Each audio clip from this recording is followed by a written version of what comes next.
में जो आज हमारा कंटेंट्स है वो है कि हम फॉर्मूला स्टार्ट करेंगे कि कैसे एक्सेल फंक्शन फंक्शन करता है। और हम क्या मैंडेटरी फंक्शन है, बेसिक फंक्शन है जो हम पहले दिन सीख सकते हैं। अ, ठीक है।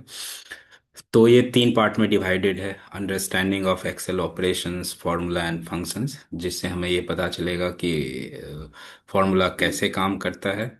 दूसरा, 20 फॉर्मूले कम से कम आज हमें सीखने हैं, उसको इम्प्लीमेंट करना है, चेक करना है। और ये कुछ एरर चेकिंग के मेथड्स हैं फॉर्मूले में। हालांकि जब कॉम्प्लेक्स फॉर्मूले होते हैं तो ये ज़्यादा हेल्पफुल होता। अभी मैं कोशिश करूंगा ये बताने का जितना आप समझ सकें, आगे चल के इसका यूज़ है। ठीक है। तो हम शुरू करते हैं एक्सेल फंक्शन से।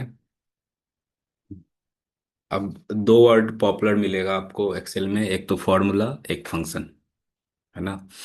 तो एक कॉमन कंफ्यूजन होता है कि दोनों अलग होगा, एक ही होगा, क्योंकि मीनिंग तो एक ही निकलता है दोनों का, है ना। इनफैक्ट एक ही है। कहीं पे ये टर्म यूज किया गया, जैसे टैब का नाम है फॉर्मूला और यहाँ लिखा है फंक्शन लाइब्रेरी, है ना। तो कलेक्टिवली फॉर्मूला कहते हैं।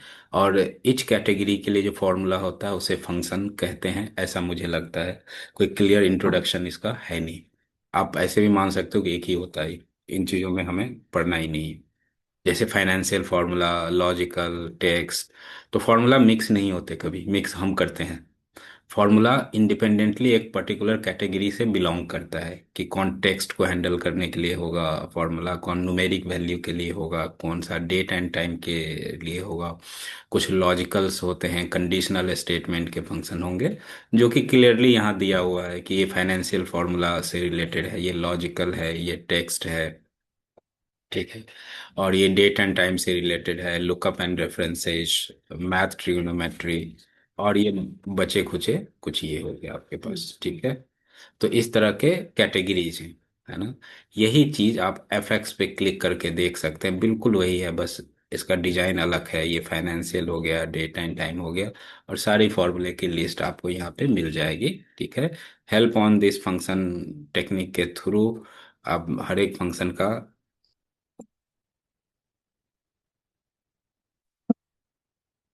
माइक्रोसॉफ्ट ने लिंक दिया हुआ है कि with introduction set of example इसमें बना हुआ है। तो सेल्फ लर्निंग पर्पस से आप जा सकते हो यहाँ पे, कोई अच्छा सा एग्जाम्पल निकालना हो, कुछ भी है तो बढ़िया है ये। जब भी टाइम लगे आप इन चीज़ों पे जरूर रिसर्च कीजिए। ठीक है। तो अभी हम क्या समझ पाए हैं कि फॉर्मूला नाम का टैब होता है, उसमें डिफरेंट कैटेगरी के फंक्शंस होते हैं जिससे फंक्शन लाइब्रेरी हम कहते हैं। और अभी हम करने वाले हैं 20 ऐसे फॉर्मूले जो बेसिक्स हैं और दो तीन अलग अलग कैटेगरी से बिलोंग करते हैं। ठीक है। तो यहाँ लिखा मैंने फंक्शन और दूसरा लिखा मैंने लाइव फंक्शन। आउटपुट, किस फंक्शन से हमें क्या आउटपुट मिलता है उसकी एक लिस्ट बना लेते हैं। लैपटॉप की भी जरूरत नहीं, अभी बस ध्यान दीजिए और पूछिएगा अगर कुछ भी क्लैरिटी मिसिंग हो तो। आपको लास्ट के 30 मिनट मिल जाएगा प्रैक्टिस के लिए। ठीक है। तो फंक्शन एंड आउटपुट। अब देखो, एक तो ये तब से हम बात कर रहे हैं फॉर्मूले फंक्शन की, लेकिन एक और चीज होता है वो है अरिथमेटिक कैलकुलेशंस। जैसे कैलकुलेटर में करते हैं वो भी तो कैलकुलेशन है, बिना किसी फॉर्मूले के। वो जो अरिथमेटिक ऑपरेशन बोर्ड मास के कॉन्सेप्ट पे होता है वो तो हर जगह एक ही होगा, मैथ तो नहीं ना चेंज होगा। तो यहाँ भी ये वही है, आप जैसे पेपर पेन पे हम लिखते हैं इक्वल टू 2+2, तो यहाँ भी वही है। अगर आप सीधे कहीं पे पेपर पे भी 2+2 लिखोगे तो इसका मतलब ये नहीं होता कि आप जोड़ना चाहते हो। लेकिन जब आप इज इक्वल टू से लिखते हैं तो उसका क्लियर सेंस है कि आप इसको ऑपरेट करना चाहते हैं। होएगा। आप पूरे का पूरे फॉर्मूला लिख लीजिए, इज इक्वल टू मत लिखिए, तो वो टाइपिंग हो गया, प्लेन टाइपिंग।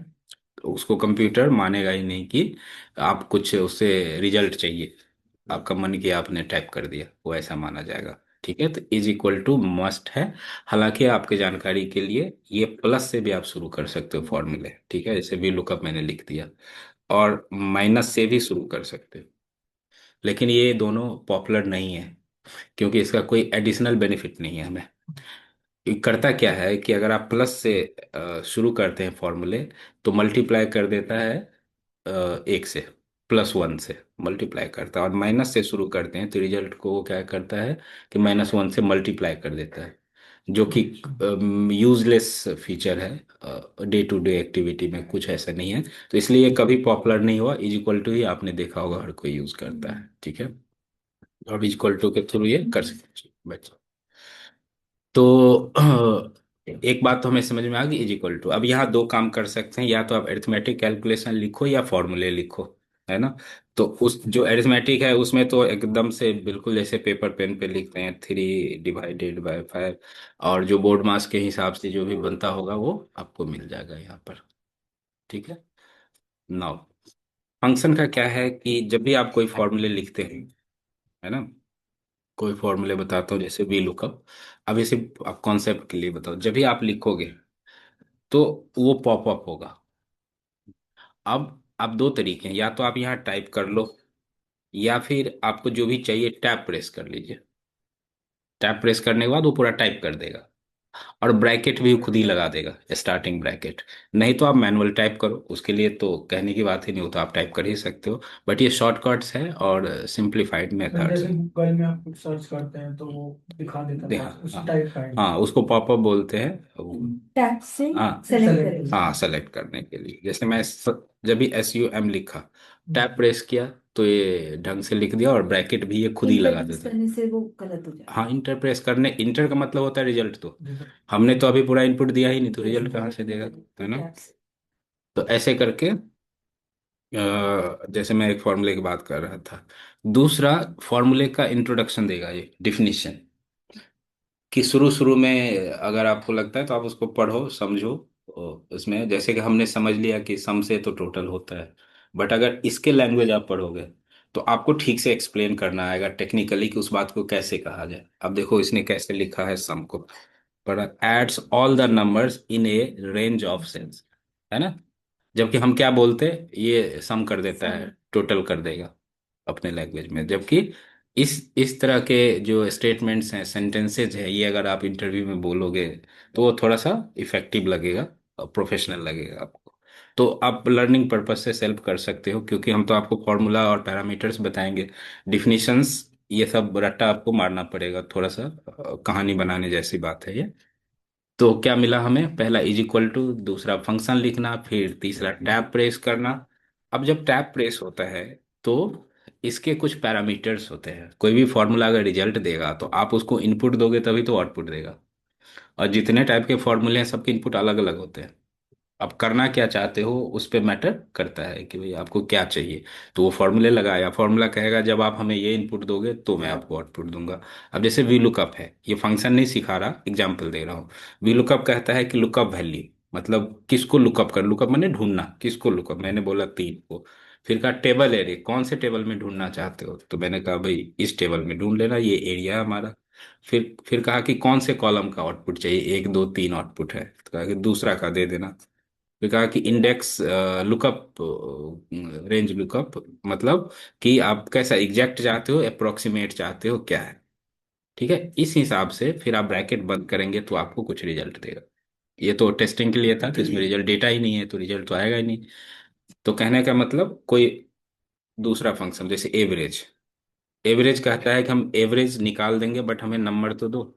क्या कह रहा, एवरेज आपको मिल जाएगा, नंबर 1 नंबर 2 ऐसे करके दीजिए। मैं से बोला 23 45 67, मैंने 3 नंबर कॉमा कॉमा के साथ दे दिए। हम्म। तो क्या मिला हमें, इसका एवरेज मिला। ध्यान दे रहे हैं, एवरेज, ठीक है। तो एवरेज में ऐसे ऐसे करके ये आता जाएगा, कॉमा के बदले आप कॉमा लगाएंगे, इसके बदले आप नंबर्स डालेंगे तो हो जाएगा, ठीक है। तो किसी भी फंक्शन में ये आपको गाइड करता है कि चाहिए क्या। इसमें भी एक कैच है, आप देखोगे यहाँ स्क्वायर ब्रैकेट में है लेकिन यहाँ नहीं है।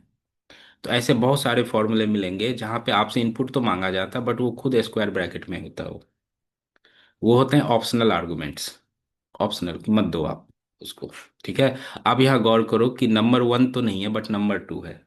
ये मैंडेटरी कहलाता है और ये ऑप्शनल कहलाता है। किसी फंक्शन में ऑप्शनल होते भी नहीं, किसी में 2 3 ऑप्शनल हो सकते हैं, है ना।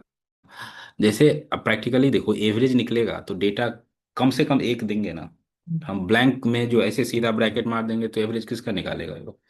तो इसलिए एक्सेल ने हमें क्या बताया कि एक तो मैंडेटरी है, बाकी वाला आप देते रहो जितनी मर्जी है आपकी, मत दो। तो उसने क्या किया, उसको स्क्वायर ब्रैकेट में दिखा।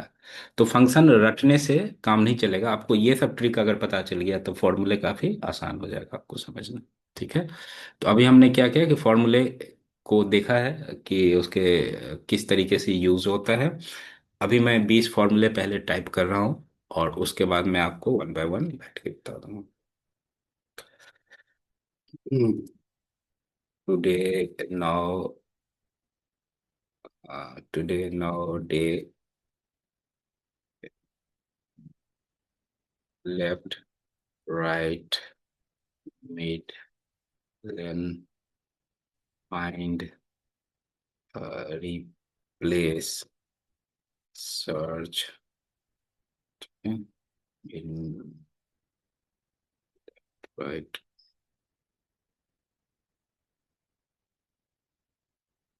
पर lower proper left right mid search refind replace.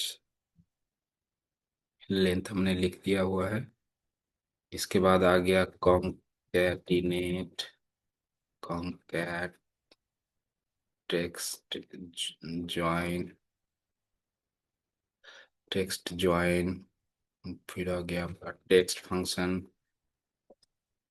फिर रख लो कि सम फॉन्ट, फॉन्ट ए, एवरेज, मिनिमम, मैक्स। चलो इतना 22 फॉर्मूले लिख लिया हमने। अब ये सब फॉर्मूले, जैसे कि ये दो हैं, ये अलग कैटेगरी से बिलोंग करते हैं, ये होते हैं डेट एंड टाइम से रिलेटेड। ठीक है। कहाँ मिलेगा? आप इसी पे जाइए, इस पे देखो, इसमें डेट एंड टाइम में जाओगे आप, तो इसमें मिलेगा नाउ टुडे वगैरह है कहीं पे।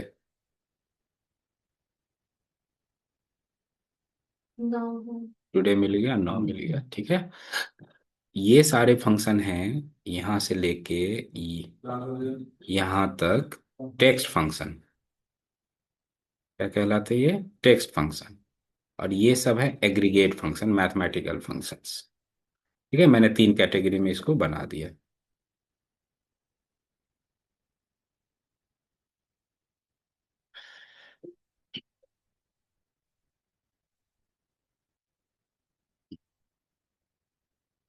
नाउ हम क्या करेंगे? इज इक्वल टू TOD, जब भी लिखा आप टैप प्रेस करो। क्या पैरामीटर्स आपसे ही मांग रहा? क्या इनपुट मांग रहा है आपसे ये कुछ भी नहीं मांग रहा है, ये ब्रैकेट क्लोज करना है। ऐसा क्यों? क्योंकि कोई फॉर्मूला अगर होगा तो उसमें ब्रैकेट स्टार्ट होना जरूरी है, चाहे आप उसमें कुछ इनपुट ना भी दें। तो ऐसा कोई फंक्शन नहीं हुआ कि चलो उसमें तो कुछ देना ही नहीं है तो सिर्फ टुडे लिख के एंटर मार देते हैं, नहीं। आपको ओपन एंड क्लोज ब्रैकेट फिर भी देना पड़ेगा। अब ये फंक्शन क्या दिखा है आपको? आज के लिए फंक्शन में क्या लिखा हुआ है एक बार पढ़ना तो, definition returns the current date formatted as it. देखो इसका language, return the current date पे बात बन जाता बट इसने लिखा फॉर्मेटेड एज ए डेट। अब इसके मीनिंग थोड़ा टेक्निकल है कि डेट नाम का कोई चीज एक्सेल में होता ही नहीं। डेट का फॉर्मेट होता है, डिजाइन होता है, जो हमें लगता है वो डेट है बट होते वो नंबर्स है। ये आगे की बात है। लेकिन जो एक्सेल लिख रहा है वो आपको पूरी डिफिनेशन लिख रहा है ताकि आप उसको बता सके। एनीवे, टुडे क्या करता है? करेंट डेट देता है। कहाँ से डेट लाता होगा ये? इस जाहिर सी बात है सिस्टम से ही लाता होगा। नाउ सिस्टम से लाता होगा, बट ये एक वोलाटाइल फंक्शन है जो बदलता रहता है। मतलब अगर कल ये फाइल ओपन करोगे तो फिर से रिकैलकुलेट करेगा, रीड करेगा सिस्टम का डेट, और वहाँ वो बदल देगा। प्राइस दिखाएगा प्राइस। हाँ, 100%। अभी नेक्स्ट में आपको ये और क्लियर हो जाएगा। नाउ नाम का एक फंक्शन है, पढ़ना है क्या? Return the current date and time. ये डेट एंड टाइम को रिप्रेजेंट करता है एक साथ। अब देखो, जो 9:22 है, कभी ना कभी 23 मिनट तो होगा। हाँ, अभी हो जाएगा थोड़ी देर। लेकिन ये 23 खुद नहीं बनता। ये कहता है कि जब तक आप टच नहीं करोगे, रिफ्रेश नहीं करोगे, कोई बटन नहीं प्रेस करोगे, तो फिर वो ऐसा ही रहेगा। लेकिन अभी जैसे 23 हो गया ना यहाँ पे, बट वहां पे नहीं हुआ है। हाँ, अभी जब भी मैं स्पेस कुछ भी प्रेस किया तो रिफ्रेश होता है। ठीक है। तो ये फंक्शंस ऐसे चलते हैं। सर, और क्या प्रेस करा आपने उस पे? कुछ भी प्रेस कर दिया नहीं, जो तो नाव वाले पे आपने कर्सर लेके। अच्छा, 9 लेके बस ऐसे किया है, आ गया। नहीं सर, पहले 22 था। हाँ। फिर वो जब 23 हुआ तो वो हाँ, 22 ही दिख रहा था। पता नहीं, मैंने तो ऐसे 23 है, सो 24 होगा, फिर वापस कर्सर ले जाना पड़ेगा, क्या क्या क्या करना है? कुछ भी करना पड़ेगा, अगर आप इसको स्टिल छोड़ दोगे हाँ। तो नहीं होगा।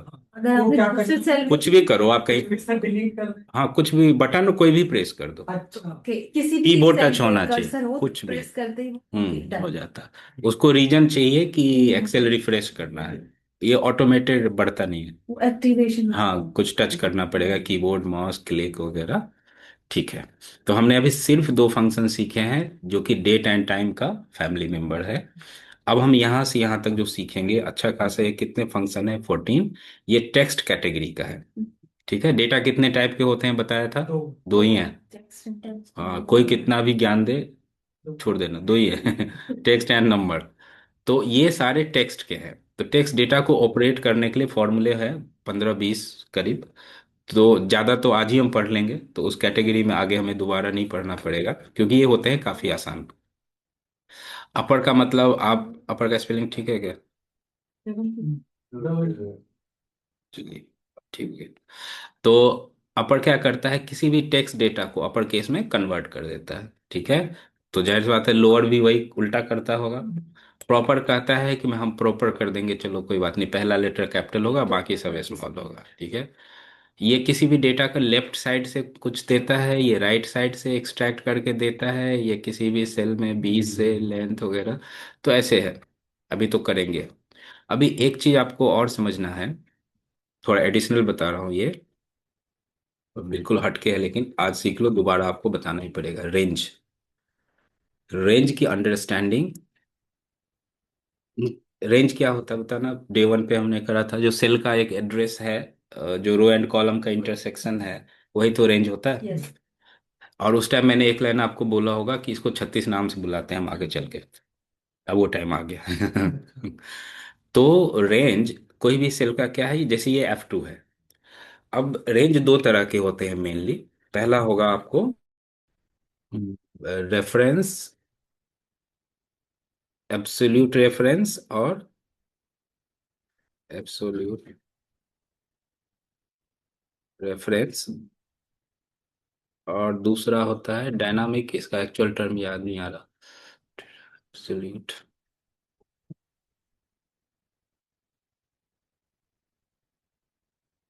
ये टर्म मैं बदल दूंगा, हालांकि आपको बताता हूँ।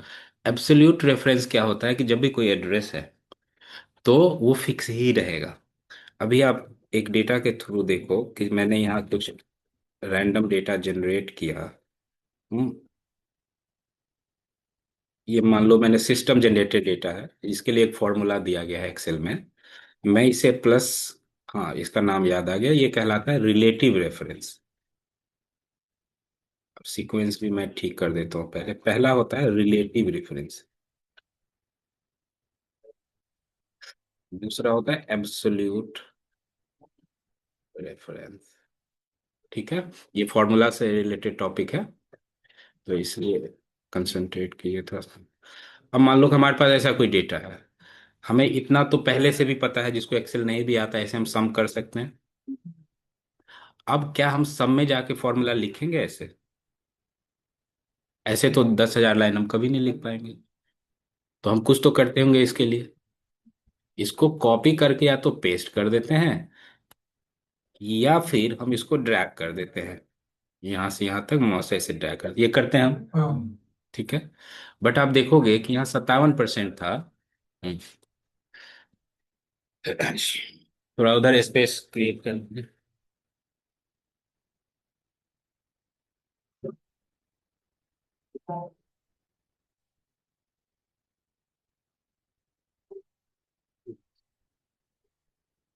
ठीक है। तो ठीक है, तो एक्सेल को मैंने ये तो जरूर बताया कि इसको इससे प्लस करो, बट क्या मैंने इसे बताया कि इसको इससे प्लस करो, इसको इससे प्लस करो, ऐसा तो नहीं बताया। एक को बता रहे एक को बताया था, ठीक है। बट दूसरे में मैंने या तो कॉपी पेस्ट किया होगा या ड्रैग किया होगा। एक्सेल ने खुद से एड्रेस को में 8 लगा दिया, यहाँ देखोगे तो इसने 9 लगा दिया, 10 लगा दिया। हैं। हम नहीं भी चाहते ये तो भी करता। ये करता क्या है कि अगर नीचे के डायरेक्शन में हम आप बढ़ेंगे तो रो का नंबर बढ़ाता रहेगा, यहाँ पर 8 9 10। और राइट के डायरेक्शन में इसको कॉपी पेस्ट करेंगे, ड्रैग करेंगे तो ये कॉलम का नाम बढ़ाता रहेगा। ठीक है। इस रेफरेंस को कहते हैं रिलेटिव रेफरेंस। आप बस इतना समझ लो कि अगर ये रेफरेंस नहीं होता तो आप हर सेल में नया फॉर्मूला टाइप कर रहे होते, क्योंकि एड्रेस तो बढ़ाएगा नहीं अब वो, अगर नहीं होता तो हमें तो हर जगह बताना पड़ता ना कि आप 8 को ऐड करो, अब ये 9 में वाले को ऐड करो, जो कि आप 2 5 कर पाते, 5,000 तो कभी नहीं कर पाते, डेटा तो 50,000 भी हो सकता है। तो ये क्या हुआ रिलेटिव रेफरेंस, ये क्या होता है हमारे लिए हेल्पफुल होता है कि बाकी में एक में हम बता देते हैं, बाकी में वो खुद ही बढ़ा घटा के कर देता है। हालांकि इसको वाइजली यूज करना है। अब मैं इसको उठा के अगर मैं यहाँ ड्रैग करूंगा, मान लो मैंने इसे बोला अब यहाँ कर देना, तो ये कह रहा है 0। बस उसका रेफरेंस इस साइड में क्योंकि रेफरेंस अब इसने रिलेटिव रेफरेंस है, जितना रो बढ़ाया जितना कॉलम बढ़ाया उसने एड्रेस को भी बढ़ा दिया। ठीक है। तो ये केयरफुल होना होगा कि हमारी मर्जी से नहीं चलेगा, बल्कि एक में आपने एग्जाम्पल बता दिया कि इन दोनों का सम करना है, तो वो समझ गया कि इस उसी के रेशियो में एड्रेस को बढ़ाते जाना है, बढ़ाते जाना है। तो ये हो गया रिलेटिव रेफरेंस। और इससे इसी टेक्निक के थ्रू हम बड़े डेटा सेट में एक ही फॉर्मूले लगाते हैं और बाकी को क्या करते हैं, ड्रैग मार देते हैं। उससे हमारा काम झट से हो जाता है। लेकिन इसका एक नुकसान भी है, जिसकी भरपाई ये करता है। ठीक है। ये क्या करता है, ये देखो, एब्सोल्यूट रेफरेंस ये काम करता है। दूसरा एग्जांपल देता हूँ कि मान लो मुझे इसको, मैंने क्या किया कि इसको टोटल कर लिया टोटल। मुझे क्या करना है कि इसको टोटल से डिवाइड करना है, सब डेटा को टोटल से डिवाइड करना है। इसको मैं परसेंटेज बना देता हूँ, फॉर एग्जांपल बना दिया। तो ये कैसे निकला कि इसको टोटल से डिवाइड हुआ, इसको भी मैं चाहता हूँ कि टोटल से डिवाइड हो। ठीक है। लेकिन क्या इसको हम ड्रैग करेंगे तो हमारा काम बनेगा? क्योंकि एक्सेल अपने आदत के मुताबिक इसको तो बढ़ाया, मान लो यहाँ पे गए, इसने यहाँ तक तो ठीक काम किया बट इसको भी बढ़ा दिया। उसको भी नीचे वाला रेफरेंस लेता है जो कि क्योंकि ब्लैंक है। वो मेरे मन की बात समझता नहीं, वो पिछले वाले में भी यही किया था, अब भी यही करेगा, क्योंकि हमने उसे ये बताया नहीं कि भाई यहाँ रुक जाना, ये नहीं बढ़ाना था तुम्हें, ये बढ़ाना था। ठीक है। तो सर्टेन सेट ऑफ एग्जाम्पल में आपको रिलेटिव रेफरेंस काम नहीं आएगा, उसको एब्सोल्यूट में कन्वर्ट करना पड़ेगा। और कई बार मिक्स मैच करने होते हैं डिपेंडिंग ऑन नीड। एब्सोल्यूट में करने के लिए क्या होगा फिर? ठीक है, अभी प्रॉब्लम स्टेटमेंट क्लियर अच्छा। है। ठीक है, अब मैं यहाँ से बंद करता हूँ। अब मैंने इसे बोला कि भाई H15 तुम H15 ही रहना। तो इसके लिए एक तरीका होता है कि अगर, डॉलर। हाँ, इसके लिए हम डॉलर का सिंबल लगा देते हैं। आप कई जगह फॉर्मूले अगर हम देखते यस हैं, यस कंडीशनल फॉर्मेटिंग डॉलर का हाँ, जहां भी ये दिखे, लॉक टू। हाँ, बता रहा हूँ। तो इसमें क्या है कि इसको हम लॉक कर देते हैं, जैसा इन्होंने कहा कि इसे पता लग गया कि एच के पीछे डॉलर लग गया तो सीट में कहीं भी पेस्ट कर दो, दूसरे फाइल में कर दो, वो एच का एच ही दिखेगा। और 175 कितना था, जो भी है 15 रो नंबर, इससे 15 था ना, तो 15 के पीछे लगा देंगे तो ये H15 ही रहेगा। जो कि अब आप इसको ड्रैग करोगे तो उसे पता चल गया है कि आप देखो ये नहीं चेंज हो रहा है, नहीं हो रहा ना चेंज, लेकिन वो वाले बदल रहे हैं। इस हिसाब से हम एक्सेल से कहीं एब्सोल्यूट रेफरेंस का इस्तेमाल कर लेते हैं, कहीं रिलेटिव का, कहीं दोनों के कंबाइन करके यूज कर लेते हैं, है ना। सर इसमें जो आपने डॉलर लगाया वो that is before row and before column, कौन जो बिफोर दोनों लगता के है, दोनों के उस पे करेगा। बिफोर लगता एक है। जगह पे नहीं, दोनों जगह। अब नेक्स्ट क्वेश्चन ये भी आता है कि हम दोनों में डॉलर लगाएंगे। सर वो डॉलर वाली चीज एक बार फिर से बताना, जैसे सर ये ये हमने पहले जो हमारा H6 था हम्म। उसको हमने डिवाइड करा H15 से। हम्म। तो डॉलर उसमें क्या करेगा कि जैसे जो H15 है हम्म। वो अगर हम कहीं भी हम्म। उससे रिलेटेड वैल्यू रखते हैं। या ड्रैग करते हैं फॉर्मूले, हाँ तो तो H15 ही रहेगा। अच्छा। ये है। लॉक कर दिया उसको। हाँ, और इसको हम फ्रीज करना कहते हैं टेक्निकली। आप उसके लिए अलग अलग वर्ड यूज कर सकते हैं। ठीक है। तो उस हिसाब से हमें मैनुअल करना होता है। हालांकि इसके शॉर्टकट हैं F4, देखो F4 कर रहे हैं तो इसमें सारे कॉम्बिनेशन दिखेगा। अभी ऐसे कर दिए, दोनों कर दिए, आपको नहीं चाहिए दोनों, एक ही करना है, एच को ही फ्रीज करना है, तो इसको हटा के फिर एच को करो। सिर्फ 15 को फ्रीज करना है, तो ऐसे आप चलाते रहो, जब यहाँ पे पीछे रुक गया तो एंटर प्रेस करके निकल जाओ। तो इसके दोनों कॉम्बिनेशन हो सकते हैं। इस वाले एग्जाम्पल में हमें सिर्फ और सिर्फ 15 को फ्रीज करना था। पूछो क्यों? क्योंकि जो एच है नीचे जाएगा तो जे तो नहीं बन जाएगा ना, हम एच के एच पीछे बना। क्यों ब्लॉक करेंगे? अब कर सकते हो क्योंकि उसका नुकसान भी नहीं है, तो हमने कर लिया। बट अगर हमें ये यहाँ पेस्ट करना होता कि इसका निकालो, तो ये होता गड़बड़। लेकिन अगर हम एच के पीछे अब लगा देंगे ना डॉलर, ठीक है, अब आप इसे कहीं भी पेस्ट करोगे तो ठीक है, ये अपना काम कर रहा है। लेकिन ये पड़ोस वाले को तो हमने बताया ही नहीं कि भाई इससे करना है। तो आप क्या करोगे, एच को भी यहाँ रोक लेंगे, एच के पीछे डॉलर लगा दो। अब हम इसको वहां करेंगे, कहीं भी करेंगे, तो हमने एच का वो भी बंद कर दिया रास्ता, वो एच से जी पे जा ही नहीं सकता। और जिससे डिवाइड कर रहे हैं वो तो ऑलरेडी फ्रीज्ड है। तो अब ये सही रिजल्ट देगा। समझ में आया थोड़ा सा? पूरे फॉर्मूले का बेस यही है। एक भी फॉर्मूला आप नहीं चला पाओगे आज के बाद, अगर आपको ये नहीं पता है तो। बस अभी जो कर रहे हैं वो आप सीख पाओगे, क्योंकि उसमें जरूरत नहीं है। ठीक है। कोई बात नहीं, इतना चल जाएगा ना अभी। कुछ रिवाइज करना है बताओ, क्योंकि हम इंट्रोडक्शन सीख रहे हैं फॉर्मूले की, तो आपको ये ना। अब आते हैं एक इसी से मिलते जुलते टॉपिक पे, जिसको हम बोलते हैं टाइप ऑफ फंक्शन। एक तो हम देखें कि फंक्शन के कैटेगरी बहुत सारे हैं, हम टाइप्स भी दो तरह के हैं। जैसे ये दो तरह के थे ना, इसी तरह के टाइप भी दो तरह के होते हैं। पहला होता है स्टैंड एलोन फंक्शन, और दूसरा होता है एग्रीगेट फंक्शन।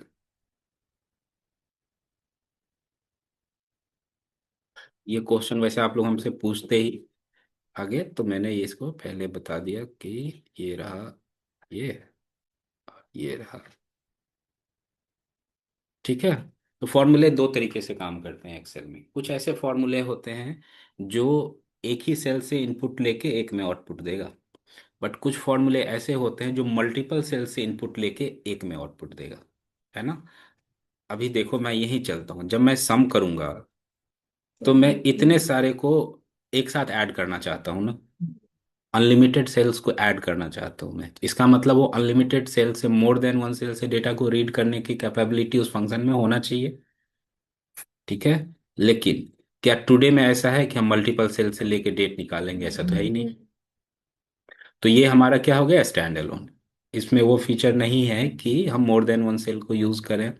और भी बढ़िया एग्जांपल है ये लो। जैसे मैंने वो अपर नहीं पढ़ा, अपर क्या करता है, सिर्फ कैपिटल लेटर में बदल देता है। तो कैपिटल लेटर में मैं चाहता हूँ इसको बदल दे, लेकिन क्या यहाँ से यहाँ तक के पूरा रेंज को कहेंगे तो ये करेगा? इसने एरे बना दिया, तो ये आपके मतलब का नहीं है। तो ये स्टैंड एलोन फंक्शन में ही आता है। ठीक है। तो जो इनपुट एक ही सेल से लेता है वो क्या हो गया, स्टैंड एलोन। जो इनपुट मल्टीपल सेल्स में लेके आउटपुट जनरेट करता है वो हो गया एग्रीगेट फंक्शंस। ये A double ji hmm. R E हम्म। और स्पेलिंग कोई बात नहीं, मतलब इंग्लिश का हालत वैसा ही है हमारा। वो ऐसे क्या लिखना है? ए डबल जी। अब ठीक है। हाँ जी सर। ऑटो करेक्ट की आदत है ना आजकल। ठीक है। तो हमें अभी इतना पता चल गया कि हम दो तरीके फॉर्मूले होंगे। अब हम अपर में आते हैं, इसके लिए कुछ डेटा भी तो लेना पड़ेगा। तो मैं कुछ डेटा सेट बनाता हूँ यहाँ पे। अपने बहुत ज़्यादा इधर लिख लिया, इधर उधर के। अब मैं यहाँ लिखता हूँ name, full name, first name, last.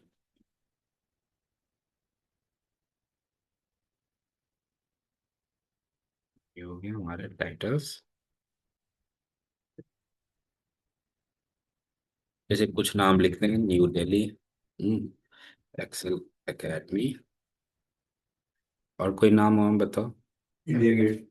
अरे वाह, कुछ और सुपर नाम बताओ ऐसे फैंसी टाइप। नहीं, सीपीयू तो सिंगल वाला हो गया ना, इसमें दो टर्म वाले चाहिए, हार्ड डिस्क। है ना। Pen drive. बस इतना सब चला लेंगे, फर्स्ट क्लास। ठीक है, यहाँ हमने इसको रख लिया, सेलेस्टाइल ऐसा कुछ डिजाइन विजाइन दे दिया। अब हमें अपर क्या करेगा, कन्वर्ट टेक्स्ट, ये तो लिखा ही हो अपर केस में, ये इतना ही करता है। ठीक है। ये फंक्शन यही खत्म है बस, है ना। बेशक हम यहाँ अगर इसको अपर लिख देते, इक्वल टू अपर, तो इसको ड्रैग करके हमें सबका मिल जाता। Yes sir. लेकिन था तो स्टैंड अलोन, क्योंकि सब में अलग अलग लगाए गए हैं फॉर्मूले, तो ये स्टैंड अलोन ये होगा। ठीक है, तो ये अपर हो गया, इक्वल टू लोअर, इसी का एड्रेस दे दो, तो ये हो गया लोअर, और ये हो गया प्रॉपर। प्रॉपर में पहला कैप्स, दूसरा मतलब पहला फॉन्ट जो होगा वो कैप्स में होगा, और बाकी ऐसे।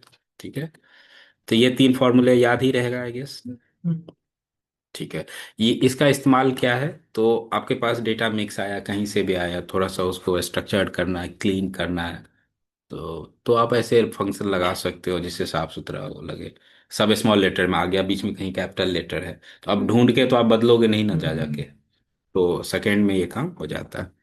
अब है लेफ्ट फंक्शन। लेफ्ट क्या करता है, पढ़ना। दिल्ली पहले लिख देगा। हम्म। दिल्ली। वो पर सिर्फ लेफ्ट वाले उसको करेगा, उसमें स्पेस भी शायद। लेफ्ट ये कहता है कि किसी भी डेटा सेट से, क्या चाहिए इसे,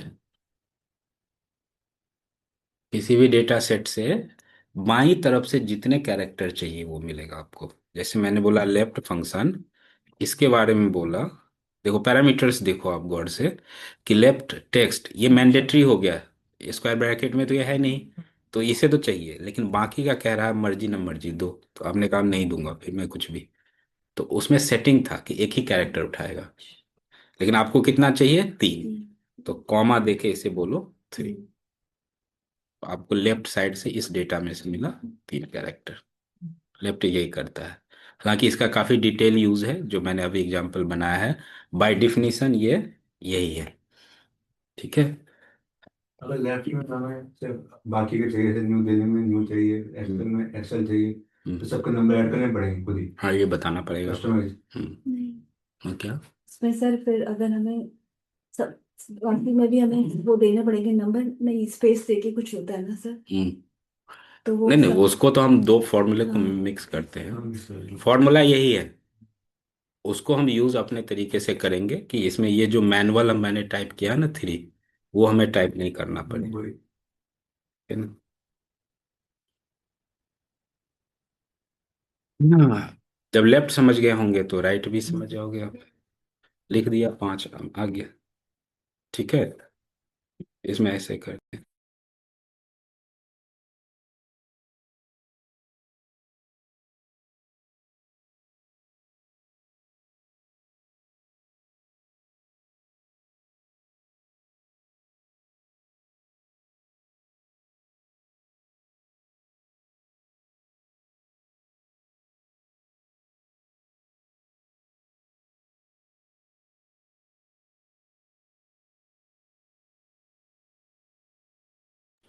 किसी डेटा में सेल में से बीच में से कोई चाहिए, दो चार कैरेक्टर हमें पिक करना है ना।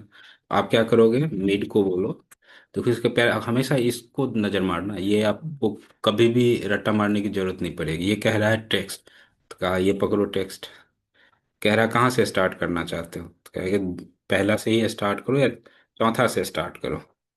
और नंबर कैरेक्टर, कई बार ना ये एब्रिविएशन लिखता है ऐसे सम, क्या लिखा, num underscore, number of character बोल रहा है थ्री, तो ये चौथे से जाएगा और तीन कैरेक्टर लेके आएगा, गिन के बताना क्या आउटपुट आएगा। ए सी ए डी। ए, ए सी ए, मतलब सब डी ई एम आएगा। ए सी, ए सी। ए सी ए आना चाहिए। अच्छा, उसने स्पेस को भी काउंट करेगा, right right right right. Space एक बहुत छुपा हुआ कैरेक्टर है, उससे संभल के रहिएगा। हाँ। हर जगह काउंट होता है, वो सिर्फ विजुअल नहीं होता। तो किसी भी प्रोग्रामिंग लेके एप्लीकेशन में, पूरा कंप्यूटर सिस्टम में, जैसे ABCD कैरेक्टर है वैसे स्पेस भी कैरेक्टर है, उसको कभी उसको ये मत समझिए कि ब्लैंक है तो इसको हम जाने दें। तो इसने क्या किया कि चौथे पे गया, तो ए से गया। देखो थोड़ा, अगर मैं इसे 3 कर देता तो क्या देता है, क्योंकि पीछे जगह देख लो थोड़ा सा, उसने स्पेस भी पकड़ा हुआ है। सर वो कर्सर करना है तो किस, नहीं, मतलब हाँ इसी में ही इसमें? स्पेस दिखाने के लिए पिछले टुगार। अच्छा ये वाला, ये देखो ना पीछे है, नहीं वो नहीं, जब तक फॉर्मूला हटेगा नहीं ना जो आप अच्छा चाहते हो। लो ये लो, मैं इसको पेस्ट एज वैल्यू कर देता हूँ, अब फॉर्मूले हो गए गए, हाँ अब है ना। स्पेस। हाँ। और कंप्यूटर पर भरोसा नहीं रखो। हम्म, सही तो ठीक है। तो हमने क्या सीखा, मिड फंक्शन। अब आता है लेंथ। कितना कैरेक्टर का लेंथ है, इसका लेंथ कितना है बताना, नंबर ऑफ कैरेक्टर। 8 नहीं सर, 9 चार, पाँच, यस सर। 9 कैरेक्टर। अब तो आपने गिनना शुरू कर दिया स्पेस को। हम्म। ठीक है। अब इसके आगे आता है फाइंड। ठीक है, क्या आता है, फाइंड। फाइंड का मतलब ढूंढना, और हमने ये वाला फाइंड तो खूब देखा हुआ है। तो ये दोनों सुनने में एक जैसा ही लगता है, जो कि है नहीं, क्योंकि ये फाइंड मल्टीपल सेल में जाके डेटा ढूंढ के आपके स्क्रीन पे दिखाता है, यही करता है ये। लेकिन ये जो फाइंड है, ये नहीं करता। ये स्टैंड एलोन फंक्शन का एग्जाम्पल है, जो एक ही सेल में, जैसे बोला कि स्पेस को सर्च करो, मैंने, हाँ एक मिनट, बोला डी, को डी को सर्च करो, क्या कह रहा है, फाइंड टेक्स्ट, क्या ढूंढना है विद इन टेक्स्ट, कौन से वाले में ढूंढना है, इसमें। और स्टार्ट नंबर देखो स्क्वायर ब्रैकेट में है, तो अगर आप नहीं दोगे तो पहले से ही ढूंढने लग जाएगा। अगर बोलोगे 5 तो 5 कैरेक्टर छोड़ के तो सर्च करेगा। तो मैंने अभी कुछ नहीं बोला इसे, तो इसने बताया कि आपने गलत फॉर्मूला लिखा है, ऐसा मुझे बताया इसने अभी। देखो, फाइंड डी क्या को बढ़ाएगा थ्री, डी क्या थ्री, वो सर वो सेल का नंबर। अच्छा कोई बात नहीं, ये रहा फाइंड, हमें ढूंढना है डी, और जहां ढूंढना है वो रहा ये, और प्रेस किया एंटर, तो उसने कहा 5वें पे, क्योंकि 3 ये है, चौथा स्पेस हो गया, 5वां ये हो गया। और ये एक ही ढूंढता है, अगर इसमें डी 4 बार होता, है ना, जैसे न्यू दिल्ली में ई 2 बार है ना, आप इसको बदल दो, इसे बोलो हमें ई ढूंढ के दो, तो उसने दूसरा पे अटक गया। ठीक है, दूसरा पे अटक गया, तो हमें उसने क्या बताया कि जो हम ढूंढना चाहते हैं वो दूसरे पोजीशन पे है। यहाँ एक और बात ध्यान रखिएगा, जैसे इधर कुछ चीजें मैंने बोला ध्यान रखने को, ऐसे ही एक और बात यह है कि एक्सेल का फॉर्मूला क्या करता है कि जब भी उसे रिजल्ट मिला, भला या बुरा, सही या गलत, वो टर्मिनेट हो जाता है, वो इंतजार नहीं करता कि नीचे और एक्यूरेट डेटा मिलेगा या रिपीट मिलेगा। जैसे इसमें ई 2 बार था, उसे कोई लेना देना नहीं, उसे जब भी वो मैच हो जाता है वो खत्म है, सारे फॉर्मूले का रूल है ये। जो भी स्टैंड अलोन फंक्शन है, सम में तो चलो हर एक सेल में जाता है वो, है ना, जो एग्रीगेट फंक्शन है उसका ड्यूटी है कि वो पूरे रेंज में जाए, तो वो तो नहीं छोड़ेगा। लेकिन इस तरह के फंक्शन जो स्टैंड एलोन है, वो उनको जहां रिजल्ट मिला वो कट लेता है, वहां से रिजल्ट खत्म, आपको कुछ नहीं मिलेगा उसके आगे। ठीक है, तो अभी क्यों 2 मिला हमें, क्योंकि दूसरे नंबर पे ई फाइंड हो गया था। अब हमें थोड़ी सी होशियारी दिखानी होती है ताकि वो इसको छोड़ दे और इसके आगे करे। तो क्या बताया था, मैंने बोला कि भाई तुम तीसरे से सर्च करो, ताकि दूसरे वाला मामला ही खत्म हो जाए। तो उसने कहा कि 6 पे है। ठीक। ठीक है, और ये पूरा एक्सरसाइज इन्हीं फंक्शन के बेस पे डिजाइन किया गया है, जो कि हम देखेंगे। फिलहाल के लिए फाइंड फंक्शन समझ गए। ठीक है, अब अगेन याद रखने वाली एक और बड़ी बात, एक्सेल में कोई फॉर्मूले सिवाय 2 या 3 फॉर्मूले छोड़ के कोई केस सेंसिटिव नहीं होता, उसको आप कैपिटल में दो क्या स्मॉल में दो, कैरेक्टर वही होना चाहिए फॉर्मूले का। जैसे वी लुकअप हम मान लो कि हम स्मॉल लेटर में लिखते हैं, या इसके अंदर का कोई भी डेटा स्मॉल में लिखते हैं कैपिटल में, तो कोई फर्क नहीं पड़ता, वो एक जैसा ही है। लेकिन फाइंड, रिप्लेस, और ये वाला फंक्शन एक और होगा यहाँ पे, सर्च, फाइंड, रिप्लेस और सब्स्टिट्यूट नाम का कोई फंक्शन होगा, शायद मैंने नहीं लिखा है। ये 2 3 ऐसे फॉर्मूले हैं, वो कैपिटल स्मॉल पकड़ता है। तो अननोइंगली आप ऐसी गलती नहीं करेंगे। फाइंड को बोला ई, अगर मैं इसे बोल देता ना कि ई, तो कहता नहीं मिला। तो माइक्रोसॉफ्ट ने एक दूसरा फॉर्मूला दिया, सर्च। इनफैक्ट फाइंड और सर्च का मीनिंग एक ही नहीं होता, फाइंड का अभी हिंदी में वही होता है जो सर्च होता है हिंदी मीनिंग। तो माइक्रोसॉफ्ट ने मिलता जुलते नाम से एक दूसरा फॉर्मूला दिया जो ये काम करता है कि आप इसे, जैसे डी कैपिटल में ई दे दिया, तो ये केस सेंसिटिव नहीं है। तो इसने हमें बताया दूसरे नंबर पे। जबकि फाइंड को थोड़ा सा मैंने अगर बोल दूं कि कैपिटल लेटर वाला ई निकालो, तो कहेगा नहीं मिलेगा। ठीक है, तो ये दोनों फॉर्मूले बिल्कुल एक हैं। बस ये ध्यान रखना है कि ये केस सेंसिटिव है और ये नहीं है। ठीक है। रिप्लेस। अब इस फाइंड में फाइंड था तो रिप्लेस होता था ना, रिप्लेस नहीं कर देते थे कुछ नहीं। तो जैसे मैंने ये बोला कि ये फाइंड सिर्फ नाम मिलते जुलते हैं, ये वो काम नहीं करते जो ये दोनों अलग अलग तरीके से चलते हैं। यही हाल रिप्लेस का भी है। रिप्लेस नाम का फंक्शन भी है, बट ये सचमुच वैसा रिप्लेस नहीं करता। ये एक जैसा रिप्लेस करता है, ये फॉर्मूले वैसा रिप्लेस नहीं करता। इसके मीनिंग अलग है। रिप्लेस करता है कि मैंने बोला कि ये डेटा लो और स्टार्ट नंबर पहले से शुरू करो, तीसरे नंबर तक जाओ और नया लिख दो ओल्ड। अभी जो न्यू दिल्ली था ना, उसने ओल्ड दिल्ली लिख अच्छा। दिया। तो आप गौर से देखोगे तो इसने ढूंढ के रिप्लेस नहीं किया है। जबकि ये क्या था, सॉरी, ये क्या था, ये सर्च करता था और फिर हम बताते थे तो ढूंढ के रिप्लेस कर देता था। ये डेटा का पोजीशन बताता है, पहले दूसरे तीसरे, उसको कट मारा और नया वाला को चिपका दिया। ठीक है। तो रिप्लेस आप समझ गए कि किसी भी एक सेल का, अभी हम एक सेल की बात करें, मल्टीपल सेल की अभी कोई एग्जांपल नहीं है इसमें, है ना। तो रिप्लेस क्या करता है, उसको बदल देता है। लेकिन अब जो चीज मैंने रहने दिया वो ऐड कर देता हूँ, वो था आपका सब्स्टिट्यूट।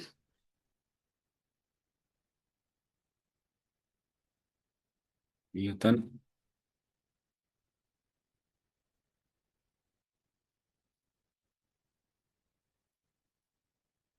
ठीक है। तो सब्स्टिट्यूट ये काम करता है, को ढूंढेगा भी और रिप्लेस भी करेगा।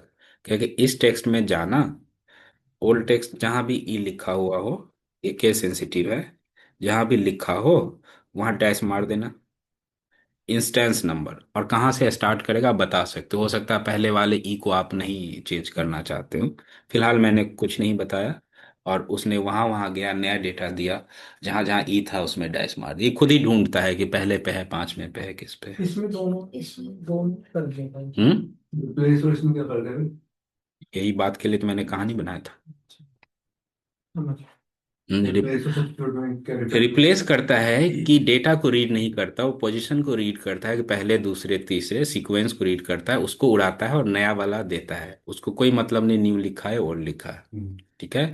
जबकि सब्स्टिट्यूट क्या करता है कि वो रीड करता है डेटा को। मैंने बोला ई को हटा के डैश मार दो, तो ई पहले पे होता है, दूसरे पे होता है, 10वें पे होता है, जहां भी होता है खुद ही ढूंढता और उस जगह पे डैश लगा के आपको आउटपुट देता है। और इसकी जगह पे ऐसे कर सकते हैं सर, अगर हमें स्पेस की जगह पे हाइफन लगाना है तो क्या हम स्पेस तो क्यों नहीं कर सकते, एक ही बात है। ये लो, सब्स्टिट्यूट स्पेस एक कैरेक्टर है, हमने बात कर लिया हुआ है। बोलो इसमें जाना, इसमें बोला कि स्पेस ये दिखाओ ओके। और न्यू टेक्स्ट को डैश करो, तो कहा ठीक है जी कर देंगे। ओके, ये बहुत यूज होता है ना। हाँ। तो ये दोनों सेम ही एग्जांपल है, बस आपको कैरेक्टर अलग देना। ठीक है, तो यहाँ तक ठीक है। जी। अब आते हैं कॉन्कैटिनेट। ठीक है। कॉन्कैटिनेट इस फॉर्मूले को यूज होता है बहुत सारे सेल के डेटा को जोड़ने में, एक साथ क्लब करने में। जैसे कि हमारा डेटा ये अलग अलग सेल में ना है। आप प्रैक्टिकली सोचो, ऐसे 50 मैंने आपको दे दिए, बोला एक ही लाइन में लिख देना तो सबको, कॉपी पेस्ट करोगे, टाइप करोगे, कुछ ऐसा ही कुछ करना होगा जो चलता रहेगा चलता रहेगा। और वो मैं दो चार की बात कर रहा हूँ, अगर एक आध हजार ऐसे रो हो गए फिर तो आप कभी नहीं कर पाओगे, भूल ही जाओगे कि इसको हमने ऐड किया था, कौन सा छूट गया था। ठीक है। तो ये कॉन्कैटिनेट, ऑल्दो ये आउटडेटेड फंक्शन है ये आज के टाइम में, क्योंकि इसके अपग्रेडेड फॉर्मूले आ गए हैं, बट पॉपुलर अभी भी है। ठीक है। तो ये क्या करता है, जैसे कॉन्कैटिनेट, पहले मैं लिख लेता हूँ, ये वाला है, देखो यहाँ ये सिंबल देख रहे हो आप, इस तरह का कुछ फॉर्मूले में इस तरह का सिंबल आएगा एक्सेल में। अब इसकी कहानी यह है कि एक्सेल हर साल या हर नए वर्जन में नए फॉर्मूले इंट्रोड्यूस करता ही रहता है ना। बहुत तो लोगों को पता भी नहीं लगता है। जैसे मेरे पास लाइसेंस वर्जन है, और तो अपने आप ही अपडेट हो जाता होगा, जो मुझे कभी नहीं पता चलेगा कि आज दो फॉर्मूले नए इंट्रोड्यूस हो गए होंगे। इस हिसाब से, लेकिन वो पुराने फॉर्मूले कभी नहीं हटाता एक्सेल या माइक्रोसॉफ्ट। जो भी फंक्शनैलिटीज हैं इसमें, पुराने को दूसरे जगह कहीं पार्क कर देता है, आर्काइव करता है या विजुअल करता है, वो हटाता नहीं है। ये बताने का ये मतलब है कि कॉन्केडिनेट ऑल्दो आउटडेटेड फंक्शन है, यूज में है, आप चाहो ना यूज करो लेकिन ये दिखेगा। इसके अपग्रेडेड वर्जन नीचे दो हैं। कॉन्सेप्ट यहीं से आता है, आप समझो। ये क्या कर रहा, पढ़ना तो हिंदी इंग्लिश में क्या लिखा हुआ है? ठीक है। टेक्स्ट टेक्स्ट स्ट्रिंग को ये कंबाइन करता है, इसे बोला this comma this comma this comma this, ऐसे करके इसने सबको एक में क्लब कर दिया, है ना। इतना मुश्किल तो नहीं लगता ये, है? नहीं मुश्किल लगेगा ना अभी, क्योंकि अभी 3 सेल ऐड करे हैं, 300 का जहां होगा था। कॉमा भी दे सकता है। हम्म। अब कॉमा देने के लिए कितना घुमा फिरा के तरीका था वो देखो। हम दे सकते हैं, यहाँ डबल कोट लिखो, कॉमा लिखो, डबल कोट लिखो, कॉमा, ऐसे लिखो। देखो अब कॉमा मिला। अब कौन बैठ के करेगा इतना, नहीं, ये भी नहीं कर सकते। है ना। तो ये उसमें प्रॉब्लम था कॉन्केडिनेट में, बट इसका डेफिनेशन हम समझ गए कि मल्टीपल सेल के वैल्यू को एक ही सेल में लिखने के लिए हम कॉन्केडिनेट यूज करते हैं, खत्म। फिर माइक्रोसॉफ्ट ने बोला कि नहीं, मैं इसको थोड़ा आसान करता हूँ, कॉन्कैट नाम का फंक्शन लाया। अपडेट कर। हाँ, कहा कि कॉमा वॉमा का वो तो नहीं है, एक एक मत सेलेक्ट करो, जितनी मर्जी है एक साथ करो, हम खत्म है, इसलिए कर दे।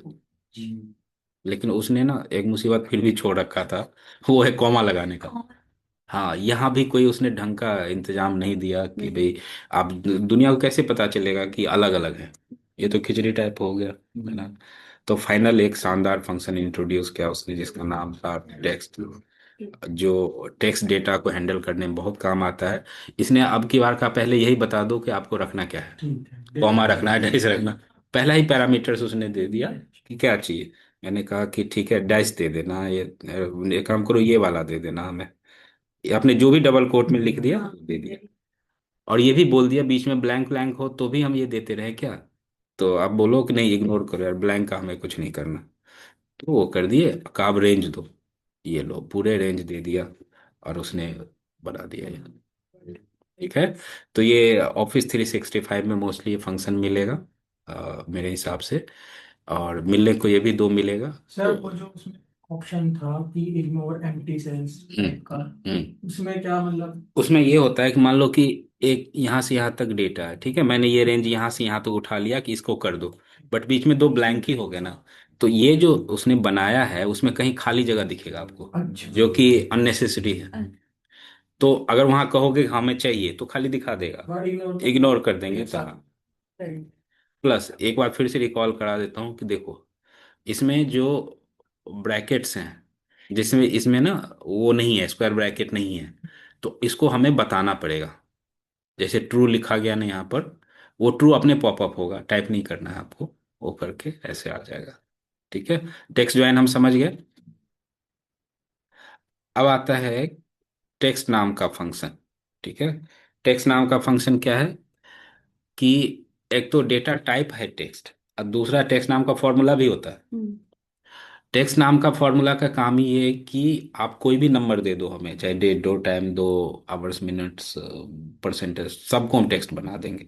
मतलब उसका वो नेचर ही बदल देता है, जो कि काफ़ी काम आता है। कि कई बार हम नंबर को ना जैसा हम देखना चाहते हैं वैसा नहीं देख पाते, due to multiple technical reasons. तो टेक्स्ट उसको लिख देता है। ठीक है। जैसे मैं दो चार, इसमें बहुत सारे एग्जाम्पल बनाए जा सकते हैं, मैं इसका लेता हूँ उदाहरण। जैसे मुझे क्या चाहिए इसमें कि ये थोड़ा मैं जगह बना लेता हूँ टेक्स्ट को। इसमें हमें चाहिए कि हमें वो दिखाए दिन, अ, तारीख, महीना, साल, सब कुछ। तो टेक्स्ट फॉर्मूला कहता है, देखो कितना देखने में कितना लगता है ना कि कुछ तो नहीं है इसमें, दो ही चीज तो मांग रहा, वैल्यू का ये लो, ये वाला ले लो। फिर फॉर्मेट, ये कह रहा अपना फॉर्मेट आप खुद लिखो। तो मैंने बोला डबल कोट में कि मुझे डी डी डी चाहिए, स्पेस, और हमें D D, M M M, Y Y चाहिए। अब देखो क्या रिजल्ट आया। ऐसा तो यहाँ नहीं था ना, लेकिन यहाँ हमने अपनी मर्जी से टाइप करवा लिया। अच्छा, इस इसमें एक बार और डी लिख दोगे तो पूरा सैटरडे, एम में एक बार और एम लिख दोगे तो, इसमें एक बार और वाई लिख दोगे तो, पूरा ईयर है। ठीक है। तो इसने क्या किया कि जो फॉर्मेट है टेक्स्ट का, वो हमारे हिसाब से टेक्स्ट में लिख दिया।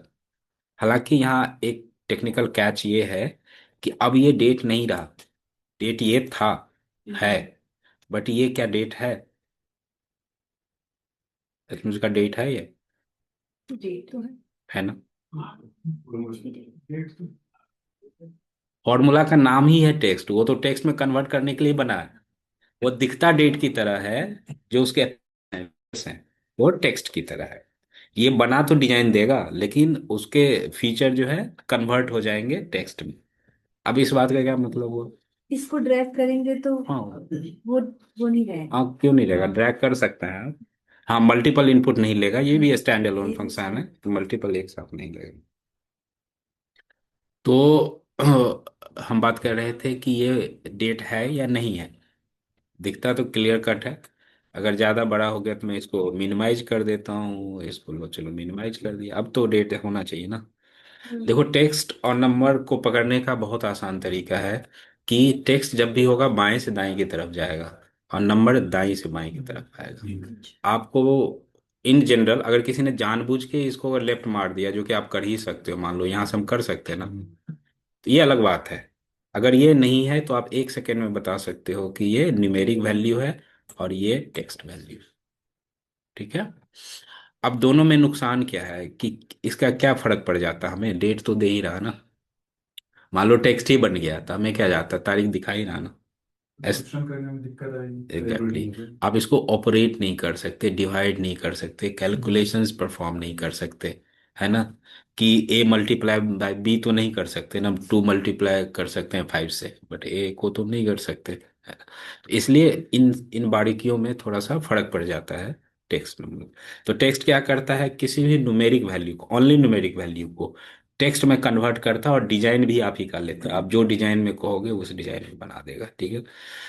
अभी मैं इसके एक दो एग्जांपल और बना लेता हूँ कि टेक्स्ट यहाँ पे ले गया, फिर मैंने बोला कि देना hours hours, minute minute, space, D D, M M M, and Y, ठीक है। तो टाइम आ गया और डेट आ गया, उल्टा कर दिया।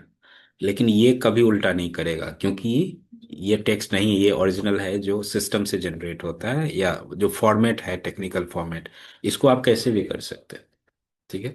आप किसी भी न्यूमेरिक वैल्यू को, और आपको ये सारी लिस्ट पता कहाँ से चलेगा कि मैं एम लिखूं, एन लिखूं, डबल लिखूं, ट्रिपल लिखूं, कैसे कहाँ से पता चलेगा? ये सब आपने पढ़ा हुआ है, सर राइट? होम पे जाते हैं। नहीं, यहाँ जाओ, तो सबसे राइट क्लिक करके ना, एक होता फॉर्मेट सेल, देखो इसने दुनिया दुनिया जहान के फॉर्मेट दिया हुआ है, और डिजाइन भी है और सैंपल भी है। आप सही जगह क्लिक करो, यहाँ पे क्लिक करके जाना है, यहाँ से आप निकाल सकते हो, देखो ये वाला फॉर्मेट है ना, और यहाँ सैंपल भी दिखाएगा आपको, M P M, general, decimal, देख रहे हो। आपको यही वाला डिजाइन उठा के वहाँ डाल देना है।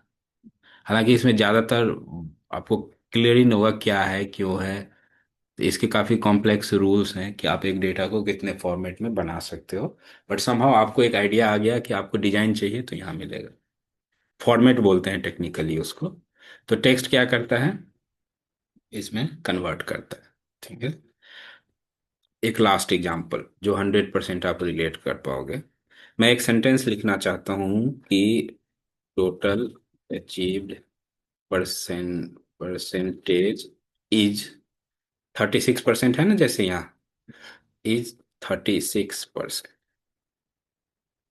मैं चाहता हूँ कि ये सेंटेंस तो फिक्स है ना, बट ये 36%, 21% यहाँ से उठा के दे हमें। Okay. तो कोई क्या करेगा, आप ऐसे लिखोगे, टोटल परसेंटेज इज, तो डबल कोट में टेक्स्ट आ गया, या थोड़ा डैश वैश मार दो बेशक आप यहाँ पे, अच्छा लगेगा। ठीक है, यहाँ आ गया। अब मैं इससे कनेक्ट कर दूंगा, ये एंड का जो सिंबल देख रहे हो ये कनेक्ट कर दूंगा। ठीक है। अभी देखो यहाँ प्रॉब्लम क्या आता है कि क्यों टेक्स्ट यूज करते हैं। ये सेंटेंस हमने खुद ही लिखा है डबल कोट में, और हम एंड होते हैं जोड़ने के लिए, दो सेल के डेटा को क्लब करने के लिए एंड का, जिसको टेक्निकली M% बोलते हैं हम। आप एंड सिंबल याद रख सकते हो। और इसने D17 का ये उठाया, बट इसने हमें दिया ही नहीं 35%, ये 36%। इसने तो इसके अंदर जो ओरिजिनल डेटा था उसने उसी को छाप दिया, जो हमें नहीं चाहिए। कोई यूजर थोड़े ना समझ पाएगा कि ये हम कहना क्या चाह रहे हैं। बट टेक्स्ट फॉर्मूला को नहीं पता, वो सबसे कोई लेना देना नहीं है। ये जो हमने लिखे हैं इसको कोई मतलब नहीं, क्योंकि ये ओरिजिनल डेटा यही है। ये तो सिर्फ फॉर्मेट बदला गया है परसेंटेज में ना। फॉर्म चेंज नहीं कर सकते।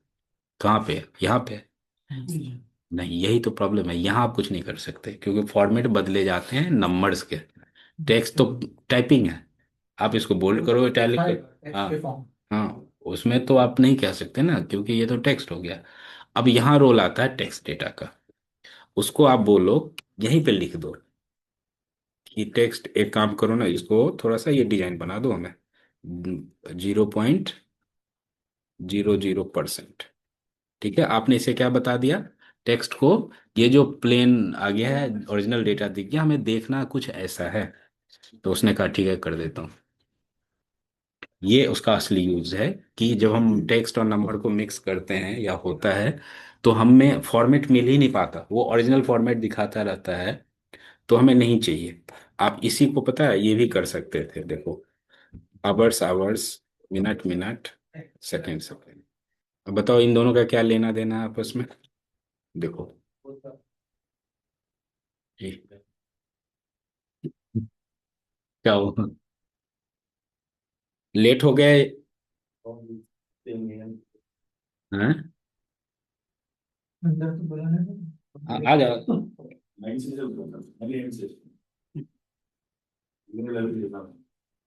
आया था, अब बैठ जाओ, कोई बात नहीं, अब आ गए हैं तो। डे ना। अभी है, अभी 15 मिनट, 20 मिनट है अभी, मतलब 10:30 ओवर होगा। ये सब आता ही है आपको, कोई बात नहीं। Today's fourth day. देख ली, ये इधर अगर बैठना है जो भी कहीं भी। हाँ, Fourth day. चेक करना होगा, 4th डे होगा। ठीक है, अब इसका यूजेस समझ गए। इसने कैसे बना लिया ये वाला 836 बाय द वे? हाँ, परसेंटेज क्या होता है, टाइम होता है। ये हमने आज डिस्कस किया है ये बात। एनीवे, 1 मिनट में ये भी समझ जाओगे कि अब ये कहानी थोड़ी ना नया शुरू हो गई। ये यहाँ तक पहले हम ये क्लोज करते हैं, ये वाला ठीक है ना, ये कैसे बन गया है। अब एक नई चीज वो ये है कि इंट्रोडक्शन में हमने बात किया था कि ऐसा कुछ भी नहीं होता कि कोई डेट और टाइम नाम का चीज होता है ना। डेटा टाइप दो ही होते हैं, जो हम शुरू से रट रहे हैं एक कहानी, कि या तो टेक्स्ट होगा या नंबर होगा, बाकी उसके सब कैटेगरी में। ऐसे ही करके इसका मतलब डेट और टाइम नाम का भी कोई चीज नहीं होता होगा, तो डेटा टाइप। तो होता क्या है कि जो एब्सोल्यूट नंबर्स हैं, एक एक दो तीन चार डेट कहलाते हैं, और 0.1 2 3 4 जो भी डेसिमल नंबर्स होते हैं वो क्या हो गया, टाइम हो गया, है ना। टेस्ट कैसे करें हम? कोई एक बार बता दो कि 5 मिनट बात करने के लिए।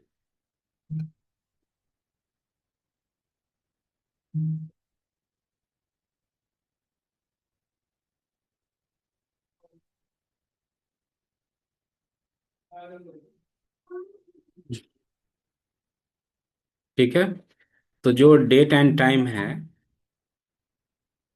1 तारीख, एक वन है ना। अब आप मुझे बताना कि क्या आपको समझ में आए। वन का फॉर्मेट जाके मैंने बदल दिया लॉन्ग डेट, ये लो, क्या समझ आया?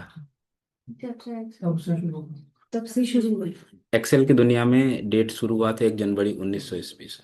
दुनिया इस टाइम उसके लिए दुनिया वहीं से शुरू हुई। उसके पहले से न लेना न देना है उसे। 36 को उसी से हिसाब से कर हाँ। कर लिया। अब ऐसे ही टाइम के, और ये होता है 31 दिसंबर 9999 में जाके वो कह रहा है दुनिया खत्म हो जाएगा। अच्छा। हाँ मतलब उसका एंड वही है एक्सेल का। तो तब तक हालांकि तो दुनिया तो मतलब पहले ही खत्म हो जाए, लेकिन एक्सेल ने ये प्रोविजन दिया है कि तब तक का कैलकुलेशन आप कर सकते हो। तो इसको फिर से हम पलट देते हैं। तो ये क्या हो गया, जनरल नंबर। अब उसने बोला कि जनरल नंबर के साथ जो डेसिमल नंबर होंगे ना वो होंगे टाइम। 0.34 कितने परसेंट कहलाएंगे। 30%। और 24 घंटे के दिन रात को हम 34% से मल्टीप्लाई कर देंगे, कोई टाइम तो निकलेगा। अगर 50% से मल्टीप्लाई करेंगे तो दिन के 12 बजेंगे। तो यही सीक्वेंस फॉलो होता है। तो जितने भी परसेंटेज हैं दरअसल वो टाइम है। परसेंटेज अभी तक ये है क्योंकि हमने इसका फॉर्मेट बदला नहीं। अभी मैं इसे जाके एक्सेल को बोल दूं कि भाई टाइम बनाओ तुम इसे, जो कि हम इंट्रोडक्शन क्लास में शायद सीख चुके होंगे। तो उसने सबको एक डेट बना दिया, क्योंकि उसने मल्टीप्लाई मार दिया कि भाई तुम 12% हो तो 24 घंटा का 12% इतना बच गया इतना मिनट, जो भी है। तो उस हिसाब से बन गया। ठीक है। तो डेट ये हो गया। एब्सोल्यूट नंबर जब कंबाइन हो जाता है, सबसे बेस्ट एग्जांपल ये है। देखो इसमें डेट भी है और टाइम भी है। आप इसको कुछ मत, इसको जाके ये बोल दो कि जनरल नंबर। देखा इसको। डेसिमल के पहले है जो एक से शुरू हुआ होगा 1900 ईस्वी से आज तक 46,074 इतने दिन बीत गए। हाँ। और उसके बाद ये डेसिमल वाले इधर परसेंटेज हो गए, तभी ये दोनों दिखा पा रहा है। लेकिन इसको देखो आप, इसको देखो, ये कह रहा है कि नहीं जी डेसिमल वेसिमल कुछ नहीं है हमारे पास, क्योंकि ये डेट था, इसमें टाइम तो है ही नहीं। इसमें तो टाइम है ही नहीं। खत्म हो गई बात। अब देखने वाली बात है कि यहाँ हमने क्यों बदल दिया, क्योंकि वो परसेंटेज था। उसे बोला आवर्स बना दो, मिनट बना दो। तो टाइम तो पहले से छुपा हुआ था ना उसमें, उसने तो सिर्फ डिजाइन बदल दिया। ठीक है। तो इसी तरीके से फिर मैंने इसे बोला कि नहीं छोड़ो हटाओ, एक काम करो कि 0.00% ये बना दो, फिर उसने वो बना दिया। हम पढ़ क्या रहे हैं इस टाइम कि क्यों टेक्स्ट फंक्शन की हमें जरूरत होती। क्योंकि जब न्यूमेरिक डेटा है और जहाँ पे इस बात का पॉसिबिलिटी ही नहीं है कि वो डेटा एज इट इज उसी फॉर्मेट में दिखे, तो हम टेक्स्ट को बोलते हैं कि तुम कन्वर्ट कर दो। फॉर्मेट दे दिया उसने, बदल डाला, है ना, इस हिसाब से। तो इसी के ऊपर सम वैल्यू अप्लाई कर दें हाँ। तो चलेगा फिर वो।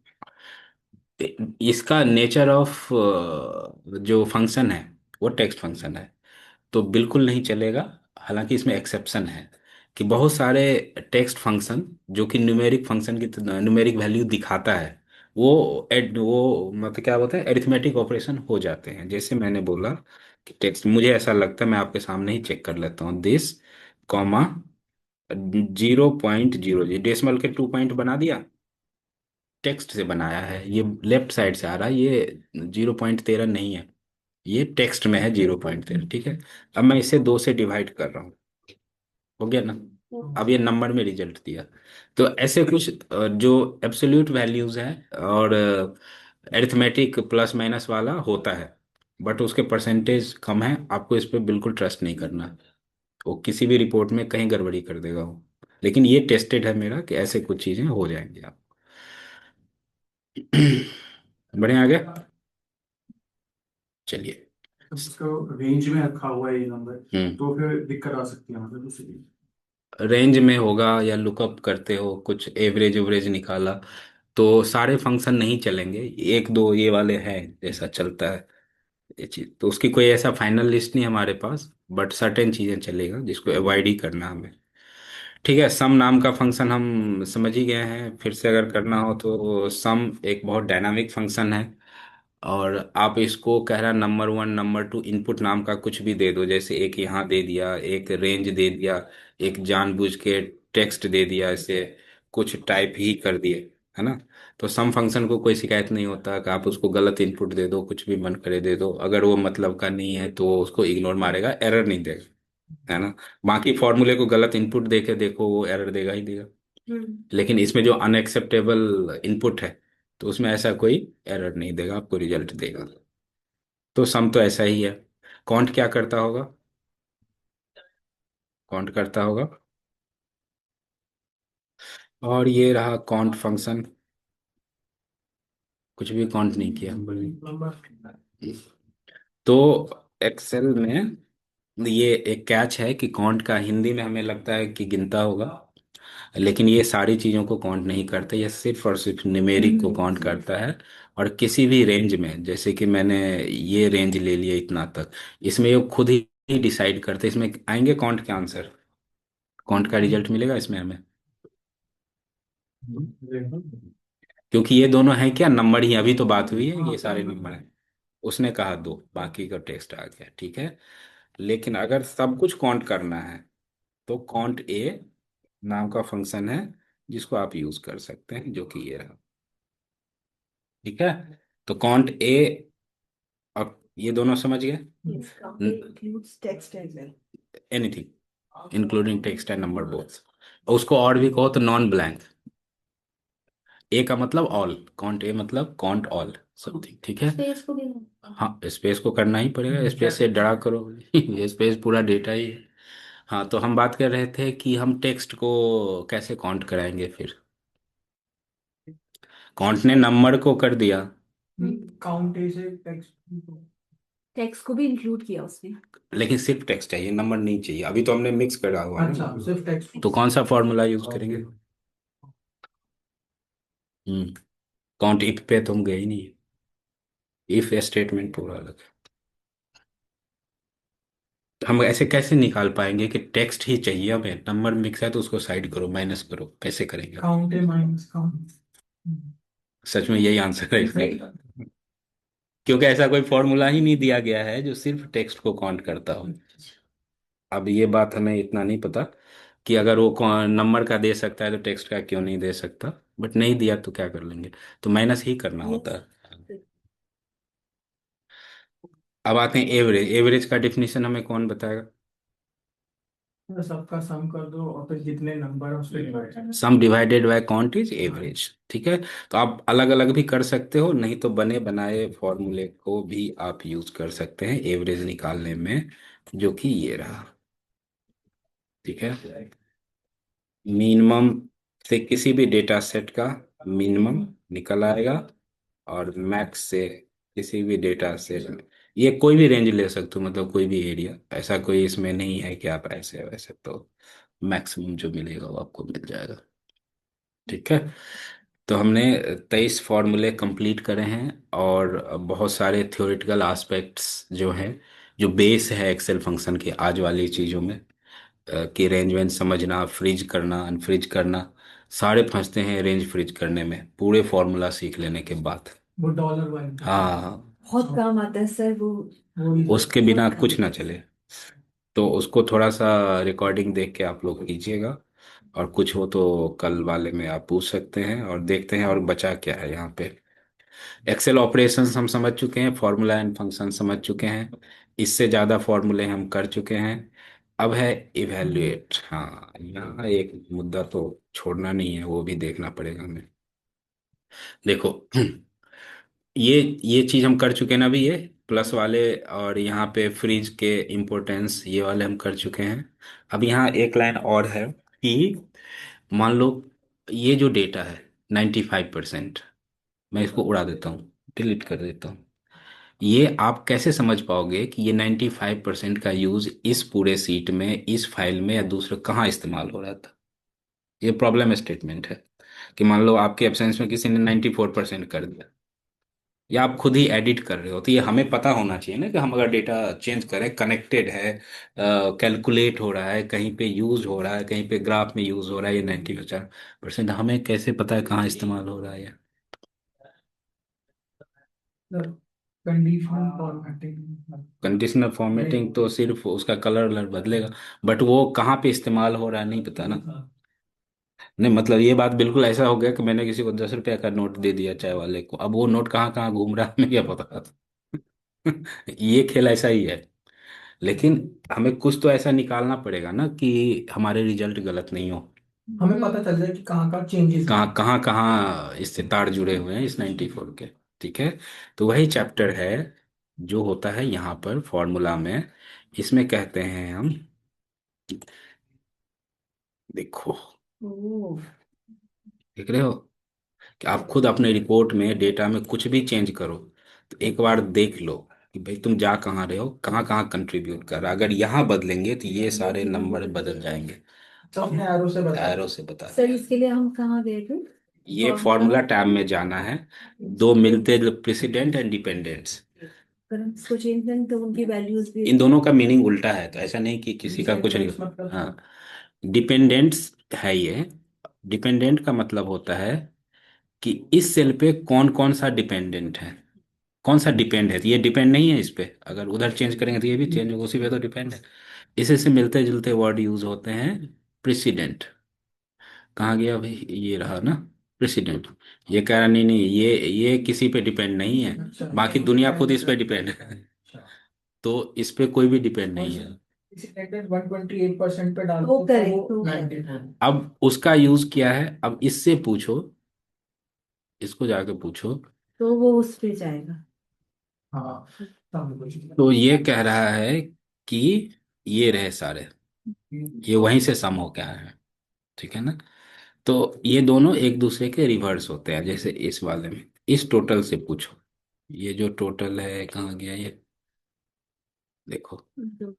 ये कह रहा है कि इन दोनों चाहिए हमें ये रिजल्ट के लिए। तो इसको हम क्या कहते हैं, ट्रेस प्रेसिडेंट डिपेंडेंस, ठीक है। Very important. बहुत है, वेरी। बहुत सालों तक लोग यूज नहीं करते हैं इन चीजों को, जो कई साल एक्सेल में काम कर रहे हैं। और नहीं, अगर आपको कोई पीपीटी बनानी है और सामने आपको अपने बॉस को बताना है कि किससे आया ये, तो हम्म, उस वक्त भी आप ये थ्रू दिखा सकते हैं, क्योंकि कई बार वो ड्रैग व्रैग नहीं करना चाह रहे हैं। आपने जो भी एरो वगैरह है उनको पता चलेगा कि ये इससे। हालांकि बॉस को समझाना उतना नहीं होता। बॉस को तो एक्सप्लेन करके भी समझ में नहीं। ये बात वहां मत बोलो। यहाँ बहुत सारे बॉस पहले से बैठे हैं। ठीक है, कोई बात नहीं, मजाक की बात है। तो हो गया, हमने ये टेक्निक सीख लिया। तो हमने सीखा है ट्रेस प्रेसिडेंट एंड डिपेंडेंट्स। अब एरर चेकिंग। तो एरर चेक ये जो टॉपिक है असल में बहुत फॉर्मूला सीखने के बाद काम आएगा। फिर भी मैं इंट्रोडक्शन पर्पज से बता दे रहा हूँ कि ये है क्या। है कोई फॉर्मूला लिखा हुआ मैंने कहीं पे, ये लिखा जैसे, जब इज इक्वल टू हो गया तो फॉर्मूला ही कहलाएगा ये। इसी के बगल में होगा कहीं इवेल्युएट फंक्शन। ये करता क्या है ना, कि अगर आपने 10 फॉर्मूले या मोर देन वन फंक्शन को क्लब किया हुआ है, जैसे यहाँ किया हुआ है ना, एक टेक्स्ट फंक्शन लगाया, एक टेक्स्ट टाइप किया हुआ, तो ये स्टेप बाय स्टेप दिखाता है कि क्या रिजल्ट आ रहा है। और ये एरर पकड़ने के काम आता है। कोई स्टेप पे तो गड़बड़ हो ही रहा होगा, अगर कुछ एरर आ गया और आपने 4 फॉर्मूले ऐड करे हुए हैं, है ना, तो कोई स्टेप दिखेगा तो आप यहाँ से पकड़ सकते हो कि बड़े फॉर्मूले में ये वाली चीज हमने गलत लिखी है, ये लिखी है या इधर लिखी है। एक एक फॉर्मूला को अलग हाँ, अलग पार्ट्स में दिखाता है। जबकि फ्रंट एंड पे जब भी आपने एंटर प्रेस किया तो रिजल्ट ही दिखा देता ना, वो अलग अलग रिजल्ट तो दिखाता नहीं है। तो इवेल्युएट फंक्शन के थ्रू, इसके थ्रू आपको step by step formula check करने का मौका मिलता है। प्रेसिडेंट डिपेंडेंट्स आप सीख ही चुके हैं। और रिमूव एरो, रिमूव एरो के थ्रू वो जो एरो लगा था वो हम हटाते हैं। Error checking, error checking trace trace error, इसको नहीं मिला कोई एरर, सो फंक्शन। हाँ, और पूरे सीट को उस फंक्शन मोड में कन्वर्ट कर सकते हो आप। जैसे इसमें रिजल्ट दिख रहा है ना, फॉर्मूले तो दिख नहीं रहा, है ना। यहाँ पे जाओगे तो एक में दिख पाएगा जिसमें कर्सर है, 10 का तो दिखेगा नहीं। तो एक कीबोर्ड पे बटन होता है कंट्रोल और टर्टल बोलते हैं, वो ऐसे वाला नहीं होता। ये लो, ये वाले बटन देखें, कंट्रोल के साथ ये प्रेस करेंगे तो ये कन्वर्ट हो जाएगा। अब आप पढ़ो फॉर्मूला, अगर आपको एक एक सेल में जाने का मन नहीं है, एक साथ में देख सकते हो। ये लो, ओके, तो वो सारे आप। कीबोर्ड पे होते हैं, वरना आप फंक्शन में जाना, सो फॉर्मूले में जाना तो दिखा देगा। हम किसी की सीट को एक्सेस मीन्स वो कर रहे हैं तो उस पर भी हमको चेक कर सकते हैं कि इसमें क्या फॉर्मूला लगा हुआ है। चीज करें तो वो फॉर्मूला ना चाहिए हम मैथ। बनी हुई शीट को हाँ एमआईएस चेक कर रहे हैं तो हमको इस फॉर्मूले के थ्रू पता चल जाएगा कि क्या यूज किया। ये फॉर्मूले रीड करने के लिए काम रीड आता है करने मेरा, के अब लिए फर्दर क्या यूज है वो तो देखना पड़ेगा, रीड मतलब करना है। कहीं पे भी फॉर्मूला होगा तो उसको एक्सपेंड करके लिख दे, ये काम है। हाँ, वो फॉर्मूला दिखा देगा। तो फॉर्मूला ऑनलाइन ये हो गया। और क्या बचा, हमने इवेलुएट फार्मूला थोड़ा बहुत देखा है, एरर चेकिंग थोड़ा ही है लेकिन जैसे जैसे आगे जाएगा ये पढ़ लिया। फॉर्मूले पढ़ लिए और बेसिक ऑपरेशंस पढ़ लिए। ठीक है, तो ये 20-25 फॉर्मूले की तैयारी कीजिए। आपको कल गैप मिलेगा, क्योंकि कल हम फॉर्मूला नहीं कराएंगे। कल हम एक्सेल चार्ट सीखना है हमें। उसके बाद जो फॉर्मूला शुरू होगा एंड तक यही चलेगा, इधर उधर की बातें अब खत्म हो